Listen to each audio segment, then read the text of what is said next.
estamos aqui às vésperas, né, do Lollapalooza, e esse show vai ter um significado maior para vocês. O último show do Tropicquilas. Como vocês chegaram a esse momento, a essa conclusão? Por que de ser o último? Então, a gente não considera que seja o último, mas nada é para sempre, entendeu? Então pode ser que seja um até breve, pode ser que esse até breve seja muito tempo. A gente vem fazendo isso já agora, estamos juntos, né? A gente aconteceu por acidente, né? A gente não planejou ser um grupo. O Lautos mesmo, a primeira subida de palco dele foi comigo, né? Sim, foi no projeto que a gente fez e não era Tropicquilas ainda. E foi minha primeira experiência, assim, num palco grande e tal. Pra depois de, sei lá, 1 ano, 2, a gente vir tá criando o Tropicquilas, igual o Zé falou, por acidente mesmo. Então, assim, a gente não tinha um grande plano, vamos ser um duo de DJ. Acho que a maneira de DJ é a maneira que eu sempre me expressei em palco. A gente sempre produziu música, tipo assim, a gente se conectou por produção musical, entendeu? O Laudos Beatmaker, eu fiz meu nome depois de Plant Ramp, isso, produzindo rap. A gente vem da mesma escola e a gente conectou, vamos fazer uma música que a gente não dependa de ninguém.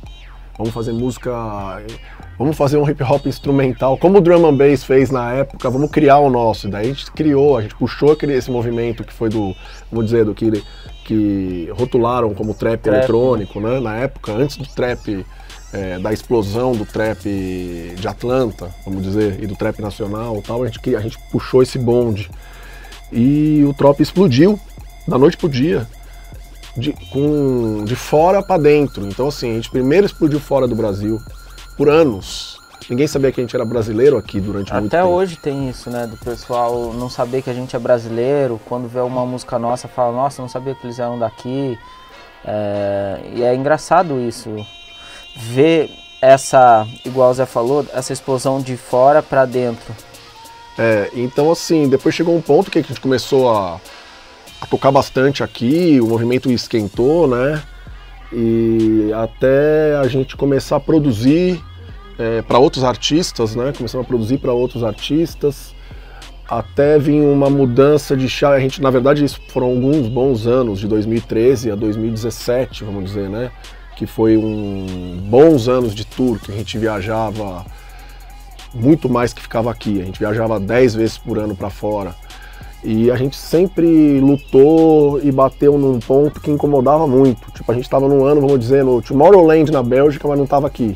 Então, assim, sempre sentimos um cerco muito fechado e muito bloqueado pro nosso estilo musical, que não se encaixa em nenhum. Então, assim, vamos dizer, pro funk a gente era eletrônico, pro eletrônico a gente era funk, pro rap a gente era eletrônico, e por aí ia, a gente é a gente. A gente não se encaixava em nenhum desses nichos que dominavam a cena aqui, que sempre foi uma cena dominada por algumas agências que mandam nos line-ups e nos estilos musicais que são tocados e nas curadorias do que toca em cada lugar.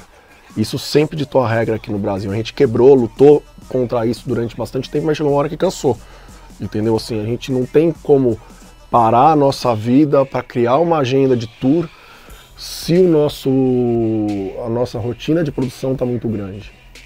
Girar contra uma roda que está ao contrário, né? Uhum. Então, assim, a gente, graças a Deus, é uma coisa que a gente sempre gostou, a gente é uns nerd de estúdio, a gente está bastante requisitado aqui e fora, então, assim, a gente não consegue conciliar no momento a nossa carreira de produtor com a nossa carreira de palco. A minha alma é de DJ para sempre. Eu continuo tocando, eu voltei pra raiz, eu tô tocando de sets de vinil, sets de 5 horas, set de vídeo, set de festival, set de casamento, set underground, eu faço tudo que me dá vontade ainda. Mas o Tropicquilas em si, o foco principal agora é produção musical, e a gente não pode fazer tudo com maestria. Então assim, no momento a gente tá nesse foco, então assim, a gente cansou, realmente a gente cansou de ver. Por exemplo, vai ter um festival, vem o Skrillex pro palco principal, vem o DJ Snake, vem o Diplo, vem o Major Lazer, mas cadê os representantes desse estilo musical do Brasil nesse palco? Por que o funk não tá? Por que o bass music não tá?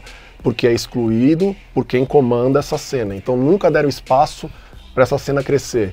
E a gente fez o máximo que a gente pôde por essa cena, a gente ainda vai continuar fazendo a nossa carreira, nosso lado de produção musical, até o nosso lado autoral não vai parar, mas a gente quer dar um tempo, vamos dar um tempo, não sabemos até quando, mas a nossa agenda está fechada depois do Lollapalooza, entendeu? Sim.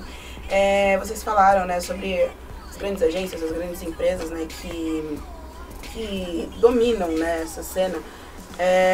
Vocês também acreditam que falta muito um entendimento do público geral, assim, né, no contexto geral, do trabalho e da importância de um produtor e de um DJ para o mundo da música, assim, público brasileiro? Eu acho que sim, mas que muito disso é ditado por quem dita a regra, entendeu? Então, assim, o público tem um conhecimento de quem é um grande DJ? Não, entendeu? O público sabe o que é uma mixagem foda, o que é uma performance, o que é alguém tocando realmente ou alguém fingindo, a diferença de um pro outro. Não, o público quer se divertir, entendeu? E isso não é errado também, ao mesmo tempo. Só que falta, sabe, falta o pessoal... A régua foi criada de uma maneira, né? O que é bom, o que é ruim foi ditado, entendeu? Sim. Agora falando um pouquinho sobre a questão das produções, né? Queria falar um pouquinho sobre a conexão de vocês com o K-pop, que tá cada vez mais forte, cada vez mais latente. Como que começou esse mundo? Eu acho que foi igual o Tropkillaz, né? Foi por acidente. Outro acidente. Porque vocês começaram vocês se conheceram no Twitter, né? Sim. Então, foi pelas redes sociais? Como que foi isso? O K-pop eu acho que foi um belo de um acidente também, porque aconteceu com a Lisa, eu acho, o primeiro contato que a gente teve, que ela usou um loop nosso de uma biblioteca de samples que a gente tem na internet, e ela usou esse loop numa música dela.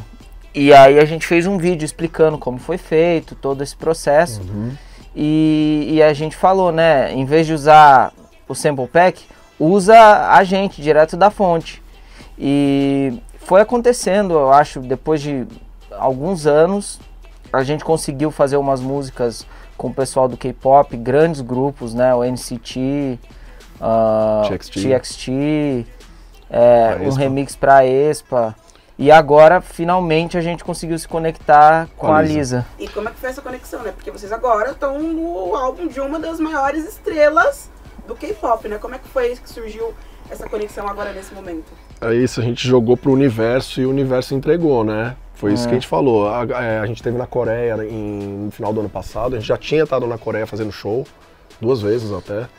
A gente esteve agora no final do ano passado, conhecemos a cena mais, a gente não sabia nada sobre K-pop, nada. Tipo, eu ia perguntar pra minha filha, menor, eu tenho uma filha de 11 agora, mas na época ela tinha, sei lá, 9, 10, me contando sobre Blackpink, isso, aquilo e tal, mas ao mesmo tempo que a gente encontrou na Coreia,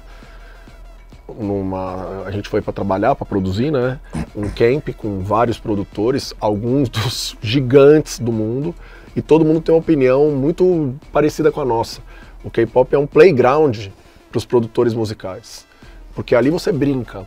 Numa música você pode ter 4, 5 estilos musicais, né? Sim. É muito divertido produzir K-pop. Você tem que ter habilidade para trabalhar com vários estilos. Isso é muito nossa cara. E é muito legal até hoje. A gente está bem empolgado, assim, bem focado também em fazer bastante coisa com K-pop.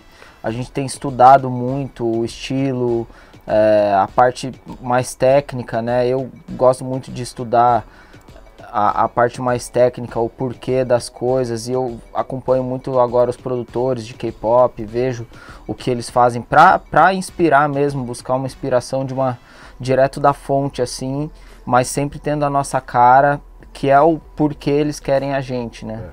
A gente conseguiu trazer a nossa assinatura, né, musical, que acho que, independente do estilo musical que a gente esteja trabalhando, que é bem amplo, a gente conseguiu nesses anos achar uma identidade e uma assinatura musical. Digo, de timbres, estética musical, né, textura, arranjo, nossas baterias. Então assim, a gente conseguiu achar a nossa sonoridade para aplicar, seja com a Lineker, até com o TXT, até com o Criolo, até produzindo rap, a gente continua sendo a gente. E o mais legal disso tudo é realmente a coisa que deixa a gente muito feliz, é poder estar fazendo o que a gente ama, que é fazer música sem barreira. e sem barreira de rótulos, gêneros, sem fronteira também, né?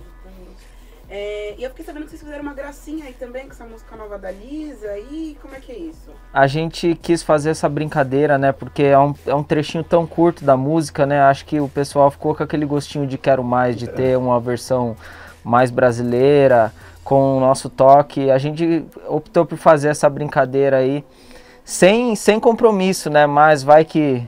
Na outra vez que a gente brincou, acabou rolando, né? Tamo na torcida, tamo na torcida. E uma coisa que é muito legal, né? Vocês falaram que apesar de não se encaixarem nos festivais, na cena aqui ditada, né? Como vocês disseram no Brasil, vocês ao mesmo tempo se encaixam em diferentes ritmos, em diferentes sonoridades. E é muito legal que vocês são literalmente o yin e yang das gerações. Como que é ter esse repertório, né? O Aldes sendo mais jovem, você com sua experiência, como que é isso? Eu acho que é uma boa definição essa do Yin Yang, porque foi assim que a gente realmente criou o Tropicquilas, né? O conceito do Tropicquilas, que é de agradar musicalmente muito mais gente, porque por ser de faixas etárias diferentes, a gente não tem discordância, eu e o Laudes, para produzir. A gente, um não é não para os dois, ou um sim. Sabe, a gente quando tá em dúvida é não, entendeu? Então a gente sempre foi assim musicalmente, até os dois confortáveis. E acho que quando a gente tá 100% confortável, a gente sabe que a gente vai agradar muita gente. A gente tem gostos parecidos, mas ao mesmo tempo vivências diferentes e musicalidade diferente. O Laudes é muito mais melódico e sensível, eu sou muito mais agressivo e, vamos dizer, musicalmente, até por estilos, entendeu? A gente gosta também de muita coisa em comum, então a gente meio que se equilibra nisso musicalmente, a gente só não se enxerga fazendo parte de uma prateleira, né? E eu acho que foi isso que deixa a gente um pouco deslocado aqui na cena nacional, entendeu? E eu queria falar um pouquinho agora sobre a parceria de vocês com a Netflix, que já é de anos, né? Vocês assinaram Trilha de Sintonia. No reality Nova Cena, vocês ajudaram a galera a fazer as músicas, ajudaram a galera a fazer toda a produção. Assinaram também a trilha sonora do documentário da Anitta. Como que é participar de produções tão grandes, numa plataforma tão grande e de alcance mundial? Isso eu falei pro Condzilla, Conde, que é nosso parceiro, bem de antes, né? Sim. De tudo, né? Quando o Laudes chegava em São Paulo, eu ia buscar ele, levava ele pra minha casa. Antes dele fazer vídeo, antes ele dele fazia beat. Falei, Conde, quando o Conde fez o clipe de Tom Bay, que muita gente duvidou, eu falei assim, você tem certeza, vai chamar esse cara? Não tem a ver com a linguagem. Eu falei assim, tenho certeza. O Conde falou, eu falei, Conde, você vai estourar. E quando você estourar, você chama a gente. Pra fazer, eu falei, você vai estourar, você vai fazer filme, você vai fazer série, não esquece de nós. Ele chegou pra mim, quando ele assinou o Sintonia, falou assim, lembra aquilo que você me falou lá? Eu não esqueci. Vamos fazer a trilha do Sintonia. E passou 6 temporadas, né? Estamos aqui. E isso é uma coisa que a gente sempre gostou. É uma coisa bem livre, né? Fazer trilha incidental, não só dentro do nosso estilo, é uma coisa que a gente gosta. E expandiu, né? É tipo o que a gente falou do K-pop, é meio que um playground pra gente, que é produtor, poder criar esses temas assim nas trilhas, é algo muito divertido, além de tudo. Moods, né? Emoções, é muito legal depois ver isso. O Nova Cena também foi uma experiência muito legal, tipo, de produzir muitos artistas em poucos dias, foi uma competição pra gente também. E a Netflix acabou a gente virando da casa, né? Às vezes tem 3 coisas ao mesmo tempo acontecendo, espero que continue. E que possa expandir pra gringa também, né? Quem sabe. Falando em gringa, né? Queria até pegar sobre o comercial da Apple, né? Com o Pedro Pascoal dançando. E coincidentemente, né? Saiu recente uma matéria do The Economist falando que o funk vai se tornar um novo ritmo que vai dominar o mundo. E isso é uma coisa que a gente vem falando há um tempinho. Como que vocês enxergam a galera parando agora e entendendo, tipo, olha, vou dar uma atenção pra essa galera? Acho que já demorou, né? Já tá mais do que provado que que o ritmo, né, do funk é algo muito incrível e muito único, né? E assim como aconteceu com o reggaeton, teve essa explosão mundial, eu acho que tá chegando a hora do funk. Muitos artistas já estão de olho, né? O pessoal de fora já tem esse interesse no funk. A gente vê, é muito notável isso diariamente, o quanto tem crescido. Eles falam que vai ser o ano que vai estourar, isso já há muitos anos a gente prefere nunca pensar nisso, porque a gente, mesmo a gente não é produtores de funk. A gente não é. A gente é dois produtores que vieram do rap, o hip hop é a nossa escola, e obviamente na rua a gente se esbarrou, entendeu? Porque a gente vem da mesma vivência, e o hip hop e o funk são primos, entendeu? Então assim, a gente influenciou os caras influenciaram a gente, muito produtor de funk se influenciou por coisas que a gente fez. Essa parada que estourou agora da Apple, com o Pascal e tal, isso é de 2019, a gente fez em 2018, que já era um funk com eletrônico, com drop, com bass, com beatzão. Era um bootleg que a gente fez, né, Laudes? Uhum. Um bootleg que a gente fez pra tocar em show, do The Weeknd, era de Starboy. Aquilo era o beat, tinha Starboy, qualquer hora a gente pode até postar isso. O beat de Starboy tocando, a gente tocava em show. O Sam, que foi meu parceiro do NASA, chegou com a ideia, gravou a Bia, a gente falou, vamos pôr o Pikachu. Gravamos o Pikachu e lançamos em 2019. Ninguém se importou. Tipo, foi legal. Tempo, né? Foi legal, não, foi legal. Lógico, foi uma das músicas que a gente mais gosta. É uma música muito pra frente do tempo, vamos dizer. O pessoal não tava fazendo isso naquela época. Misturando o eletrônico com o drop, com o tipo, a sonoridade daquele som não era o que estavam fazendo na época. E agora tá atual ainda, não mexeu em nada. A música tá aí como foi em 2019, parece que lançou essa semana. Entendeu? Então assim, alguma coisa acho que a gente fez certo, né? Então, pô, muito legal colher de novo um negócio de 5 anos atrás. Nem o Pikachu lembrava, entendeu? Caraca. E até retomando um pouquinho, né, sobre isso de Brasil e gringa, né? A gente estava falando mais cedo, né? Que vocês recebem pedidos de entrevista, contatos, como se vocês não fossem brasileiros, como vocês fossem estrangeiros. E quão chato é lidar com isso? A gente não curte muito, né? A gente é bem mais low profile, eu acho que a gente não é uma pessoa muito de ligar muito pra mídia social, pra essas coisas, pra falar, mas é necessário, a gente sabe. Mas é engraçado, até quando surgem os comentários de Come to Brasil, o pessoal escreve no YouTube, ou Tropiquilas é BR, a gente vê toda hora, até hoje, igual o Laudes falou, e até pedido de entrevista, o pessoal um pouco meio desavisado, né, mas é engraçado. Às vezes até brasileiro mesmo vem escrevendo em inglês pra falar com a gente. Ou vem abordar a gente em inglês. Caraca. É engraçado. Bem surreal de pensar, né? É engraçado. E pra gente fechar, pessoal, pensando que o show do Lola vai ser um show que vai marcar um momento especial, né? Como falamos, um hiato, não sabemos até quando. O que vocês podem dar de spoilers pra gente deste show? O que será? Olha, eu não sei, eu acho que a gente vai fazer algo especial, mas tudo com muita naturalidade, sem forçar muito, sabe? Sem ter esse clima de despedida, até porque não é uma despedida, né? É um até breve, vamos dizer, só que esse breve a gente não sabe quanto tempo. Exatamente. A gente já não toca há quanto tempo? A gente já não toca mais de um ano, né? Acho que a gente já não toca mais de um ano. Então assim, a gente vai se juntar pra tocar no Lola. A gente ainda não preparou nada.